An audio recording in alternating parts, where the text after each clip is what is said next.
NIA దర్యాప్తులో బెంగాల్లో విస్తుపోయే వాస్తవాలు కనబడుతున్నాయి.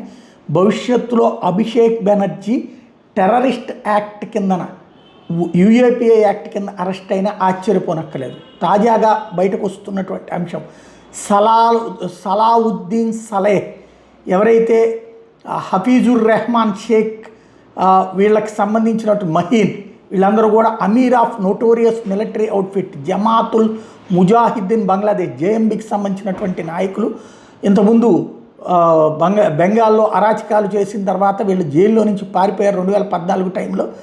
అలా పారిపోయి జైళ్ళని తప్పించుకుని పారిపోయినటువంటి వాళ్ళకి షెల్టర్ ఇచ్చి వాళ్ళని బంగ్లాదేశ్కి చేర్చింది అభిషేక్ బెనర్జీ అని. వాళ్ళ తరపున స్లీపర్ సెల్స్ బంగ్లాదేశ్లో చాలామంది ఉన్నారు. వాళ్ళే ఇప్పుడు ప్రస్తుతం బంగ్లాదేశ్లో ప్రత్యేకించి ఆ 24 పరగణాలు కానీ ఇతర ఇప్పుడు 80-90 నియోజకవర్గాల ముస్లిమ్స్ గెలిచినటువంటి ప్లేసెస్లో వీళ్ళ గ్రిప్ ఎక్కువగా ఉంది. వాళ్ళే ఇక్కడ రాజకీయాలను కూడా శాసిస్తున్నారు. తో పాటుగా ఇక్కడ అరాచకాలు చేపిస్తుంది కూడా వాళ్ళ ముఠాలేనన్నటువంటిది ప్రాథమిక దర్యాప్తులో తెలియదు. నెక్స్ట్ ఏం చేస్తారో చూడాలి.